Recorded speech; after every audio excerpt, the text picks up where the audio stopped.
کچھ دیر بعد یا ایک آدھ دن کے بعد یہ جو ہے جنگ ختم ہو جائے گی، کیونکہ دونوں ایٹمی طاقتیں ہیں اور یہ فیصلہ جلدی آ گیا. کیا سمجھتے ہیں کہ اس فیصلے کے اب کیا امپیکٹ ہوں گے جیو پولیٹیکل افیئر پر؟ نہیں دیکھیے، میں نے آپ کو کہا تھا کہ at the face of it جو نظر آ رہا ہوتا ہے.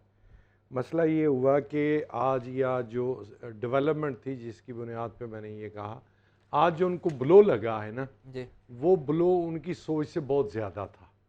اب اس کے بعد یہ ہو سکتا تھا اگر جنگ بندی کی طرف نہ جاتے کہ وہ اس سے کو بڑا بلو دینے کی کوشش کرتے، اور پاکستان اگر اس کو بھی نیوٹرلائز کر دیتا تو پھر وہ ان کی ٹوٹل ڈیفیٹ ہو جانی تھی.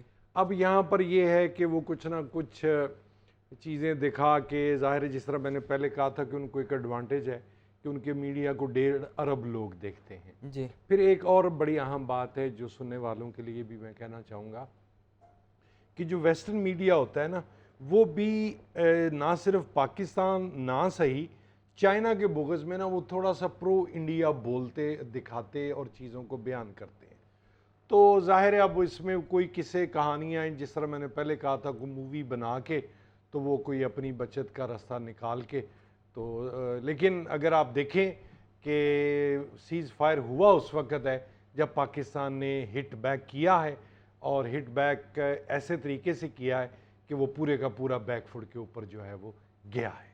نعیم صاحب، آپ بتائیں کہ جیسے کہ پاکستان نے اتنا ہیوی طریقے سے ہٹ بیک کیا کہ آخر کار انہیں یہ ماننا پڑا کہ جنگ بندی اس مسئلے کا حل ہے. آپ کیا سمجھتے ہیں کہ آئندہ ایسی مہم جوئی سے انڈیا باز رہے گا؟ کیونکہ انڈیا کی یہ ہسٹری ہے کہ 2019 میں بھی جب ہم نے ان کا جہاز گرایا اور ابھینندن کو پکڑا، اس کے بعد بھی ہم نے سیز فائر پر گئے، لیکن اس کے بعد اب یہ پہلگام کا واقعہ بنا کر ہمارے ملک میں حملے کیے گئے.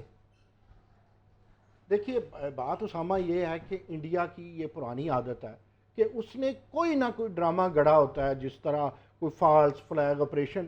اور میں آپ کو بتاؤں، اگر آپ اینٹ کا جواب پتھر سے نہ دیتے، جس طرح آپ نے ان کی جارحیت کو آئینہ دکھایا، آپ نے سفارتکاری کا اپنا آئینہ انہیں دکھایا، ان کی غلط فہمی کو آئینہ دکھایا، آپ نے اپنے تدبر کے ساتھ یہ جنگ جیتی ہے. مجھے یہ کہنے دیجئے، اگر آپ جیتنے کی وننگ پوزیشن پہ نہ ہوتے تو بھارت کبھی نہ مانتا. آپ دیکھیں ٹرمپ کے 1-2 دن پہلے کے بیان تھے، آپ خود دیکھیں 1500 سال کی یہ بات ہے، فلاں ہے فلاں. یہ وہی ٹرمپ تھے جنہوں نے کہا تھا کہ میں ثالث بننے کے لیے تیار ہوں. مسئلہ کیا ہے؟ مسئلہ تو مقبوضہ کشمیر کا ہے. مسئلہ کیا ہے؟ مسئلہ تو انسانی حقوق کی خلاف ورزی کا ہے. تو میں یہ سمجھتا ہوں کہ آپ نے یہ جنگ جیتی ہے، اور جو پروفیسر ٹھیک کہہ رہے تھے ان کا جھوٹ بہت بکتا ہے. لیکن میں آپ کو بتا دوں، اب یہ جو ڈیجیٹلائزیشن ہے جو آپ کی جیتی ہے، آپ نے ان کی ویب پہ کنٹرول کیا، آپ کی سائنس اینڈ ٹیکنالوجی نے، آپ کی انٹیگریٹی نے، آپ کی اتنی فتوحات ہوئی ہیں کہ وہ سائیکولوجیکلی مجبور ہو گئے، وہ اکنامیکلی سیز فائر پہ بھارت مجبور ہو گیا. اور یہ بھی میں کہہ دوں، یہ میرے دوست بھی اسے ایگری کریں گے، it's a deal between the America and Bharat. Economically کا اتنا ڈینٹ پڑا تھا کہ جس کا کوئی حد حساب نہیں. اور میں یہ سمجھتا ہوں کہ بھارت کا اعتبار کرنا، بھارت پہ اعتماد کرنا یہ ناممکن ہے. پاکستان کیا، دنیا کا کوئی ملک ہندو ہونے کے ناطے مودی جیسے بندے پہ تو ہندو اعتبار نہیں کر سکتا. ہاؤ اٹس پاسبل کہ پاکستان بھارت پہ اعتبار کرے؟ ہاں، بین الاقوامی برادری آ گئی اور ہم وزادار لوگ ہیں، ہم وزادار قوم ہیں، ہم سچ بولنے والے قوم ہیں، لہٰذا ہمیں عالمی برادری کی شرم ہے. نعیم صاحب، آپ کہہ رہے ہیں کہ انڈیا بھی مودی پر اس وقت جو ہے اعتبار نہیں کر رہا، لیکن دوسری جانب اگر آپ دیکھیں کہ ہندوتوا کا اتنا راج ہے وہاں کہ ایک ہندوتوا کے پیروکار کو انہوں نے 2 مرتبہ وزیر اعظم بنایا. یہ ان کی سوچ ظاہر کرتا ہے. اور جو حالات ہیں وہاں مسلمانوں کے، اس حوالے سے بھی ہم نے دیکھا کہ ہر روز آئے دن مسلمانوں پر مظالم ڈھائے جاتے ہیں.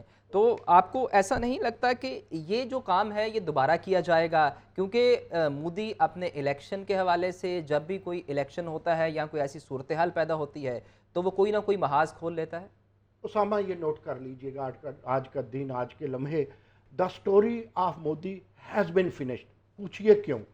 کیونکہ مودی 2 دفعہ، ساری دنیا کو پتہ ہے، اقوام متحدہ کو پتہ ہے، RSS اس کی بنیاد ہے، اور اس کا 3 نکاتی ایجنڈا ہے کہ ہماری جو زمین ہے اس کی پوترتا ہے، یہاں صرف ہندو آباد ہے اور ہندو مذہب کے علاوہ کوئی مذہب نہیں ہے، یعنی پاس یہ ثابت ہوا نہ سکھ کو مانتا ہے، نہ پارسی کو مانتا ہے، نہ عیسائی کو مانتا ہے، نہ مسلمان کو مارتا ہے۔ تو اس کا جھوٹ بک گیا جتنا بکنا تھا، اس کی پوسٹ ٹروتھ، اس کی گیس لائٹنگ بک گئی جتنی بکنی تھی۔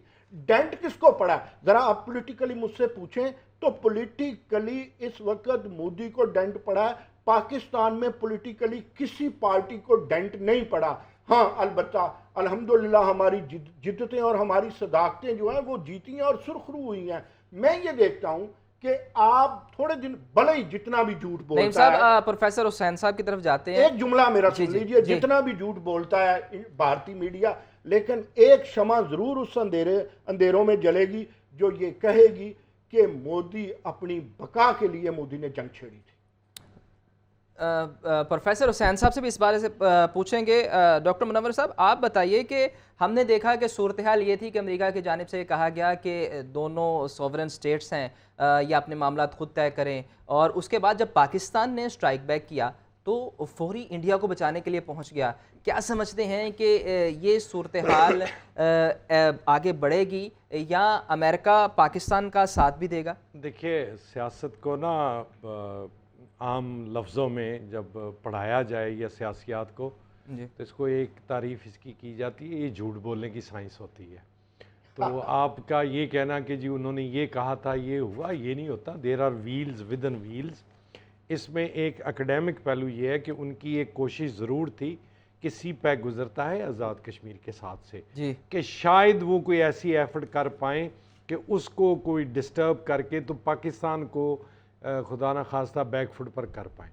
تو انہوں نے ابھی کھیل کا آغاز ہی کیا تو پتہ چل گیا کہ نہیں یہ تو معاملہ لینے کے الٹا جو ہے وہ دینے پڑ جائیں گے۔ تو یہ ایک نا آپ کی گیم تھیوری ہوتی ہے کہ آپ یہ کیلکولیٹ کرتے ہیں کہ آپ کا کاسٹ کتنی آئے گی، لاس کتنا ہوگا اور آپ کو نفع کتنا ہوگا۔ تو وہ شروع میں ہی جب نقصان در نقصان ہوا اور پاکستان جو ہے ان کی سوچ سے کہیں زیادہ اچھا ملٹریلی پرفارم کر گیا۔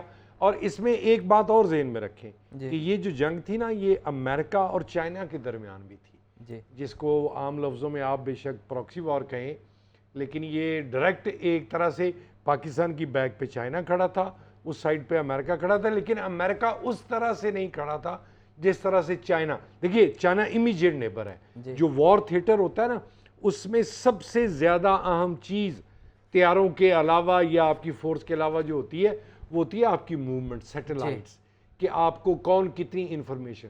تو اس میں چائنا نے یہ وقت کے ساتھ ساتھ چیزیں ریلیز ہو جائیں گی، شروع میں سارا کچھ سامنے نہیں آتا، کہ چائنیز نے پورا کوآپریٹ کیا۔